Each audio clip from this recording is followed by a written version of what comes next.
बहुत ही common observation रही है मेरी, बहुत ही ज़्यादा मतलब मैंने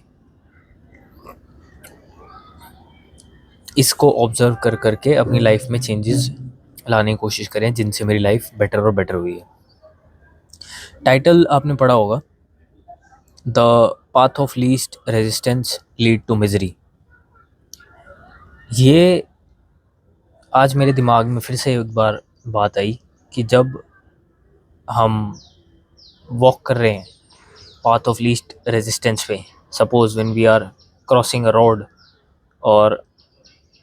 लीस्ट रेजिस्टेंस का पाथ होगा बिल्कुल सीधा। अगर वो एक ट्रैफिक वाली रोड है जहाँ ज़ेब्रा क्रॉसिंग भी नहीं है, कुछ भी नहीं है,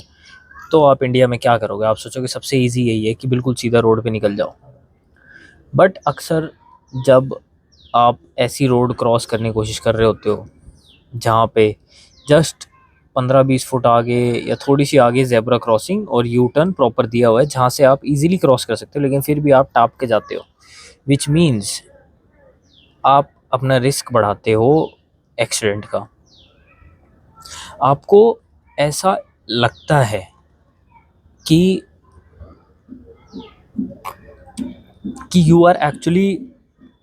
walking on the path that is having the least resistance, that is having the least amount of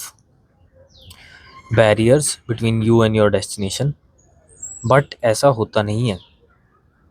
अक्सर उस रास्ते पे लोग बहुत ज़्यादा गिरते हैं टापते टाइम।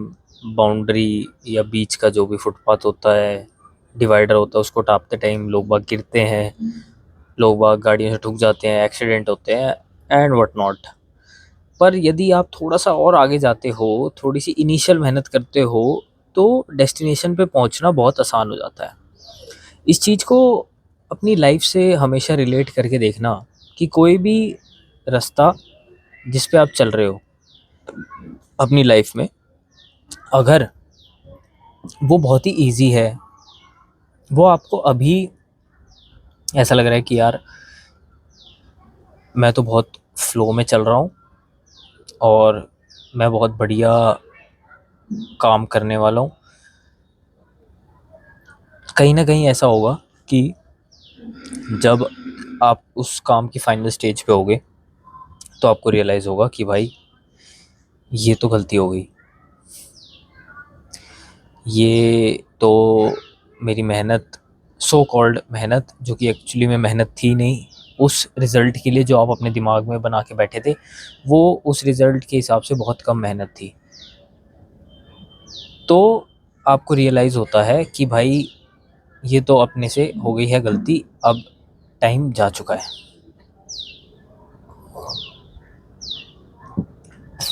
बहुत से लोग अपनी लॉन्गर, अगर आप थोड़ा सा जूम आउट करके देखोगे तो अपनी लाइफ में बहुत सारे सालों को, बहुत सारे साल, years of their life they waste drinking, they waste partying, they waste enjoying with cheap dopamine giving stuff. लेकिन जब एक्चुअल में बारी आती है कि now you have to settle down, settle down is not the right word, settle down जैसा I don't believe कुछ होता है, बट जब एक्चुअल बारी आती है कि आप, क्या वर्ड होता है उसको, कंटेम्पलेट करते हो अपने डाले हुए एफर्ट्स को, आप उसका एक मेजरमेंट लेते हो, तब आपको रियलाइज़ होता है कि यार ये जो मैंने एफ़र्ट डाले थे ये उस टाइम पे मेरे को बहुत अच्छे लग रहे थे, पर अब इसका रिज़ल्ट मेरे पास बहुत ही फालतू आया है। बहुत छोटी सी बात है लेकिन लोगों को समझ में नहीं आती, ख़ासकर यंग जनरेशन को, जो कि इस टाइम पे बहुत ज़्यादा इन्वॉल्व है पार्टीज़ में और ड्रग्स में और अलग अलग स्टफ़ में। आपके अराउंड बहुत से बच्चे हैं, लेकिन उनको अभी लग रहा है कि भाई ये ही एन्जॉयमेंट है, ये ही लाइफ है, ये जो पाथ ऑफ लीस्ट रेजिस्टेंस जिस पे हम वॉक कर रहे हैं, जिस पे कोई डिफ़िकल्टी नहीं आ रही, सुबह से शाम तक चिल हो रहा है, ये ही पाथ है मज़ेदार जीवन का। लेकिन as I told you, it will lead you to misery, it will lead you to your destruction at the end of few years जब आप थोड़े से बड़े हो जाओगे, आप कॉलेज पार कर लोगे, आप जॉब्स में आ जाओगे, तब आपको रियलाइज़ होगा कि भाई ये जो मैंने इतने ज़्यादा टाइम लो एफ़र्ट करे हैं और ये सोच के कि मुझे इन लो एफ़र्ट पे हाई रिवॉर्ड मिल जाएगा, ये बहुत ही गलत सोच थी। ना तो मेरे वो लो एफ़र्ट किसी काम आए और हाई रिवॉर्ड तो चलो मिला ही नहीं। एफ़र्ट्स और रिवॉर्ड का डायरेक्टली प्रोपोर्शनेट रिश्ता होता है। आप जितने ज़्यादा बढ़िया एफ़र्ट्स डालोगे, आपको उतना अच्छा रिवॉर्ड मिलेगा। कंसिडरिंग कि आपके एफ़र्ट जो है वो सही डायरेक्शन में है और एक कंसिस्टेंसी के साथ आप वो एफ़र्ट्स डाल रहे हो। एकदम से एफ़र्ट्स का क्लस्टर डाल देना और फिर कुछ महीने डेड पड़ जाना, फिर दोबारा से एफ़र्ट्स करना, फिर डेड पड़ जाना, that will also lead you to a mediocre miserable life. Constant hitting the iron when it's hot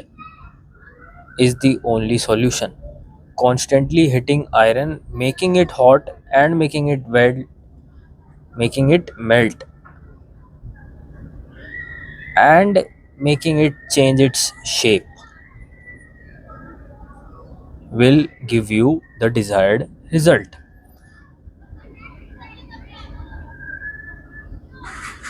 बहुत सी और बातें मैं इससे रिलेटेड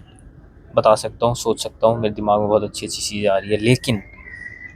उन सब का कंक्लूजन यही निकलने वाला है जो मैंने आपको अभी तक बताया है। तो अगर आप इस वीडियो से रिलेट कर पा रहे हो और आप मेरी बात समझ रहे हो और आप और ऐसी बातें मेरे से सुन के समझ के एक माइंडसेट बिल्ड करना चाहते हो कि आपको समझ आ रहा है कि भाई हाँ, ये भाई तो सही बात कर रहा है और इस माइंडसेट के मुझे लोग अपने अराउंड चाहिए और सुनना है, तो कंसिडर लाइकिंग द वीडियो और कमेंट डाउन करें, सब्सक्राइब कर दें चैनल को। We'll see you in next video. Take care guys, happy independence day. Are we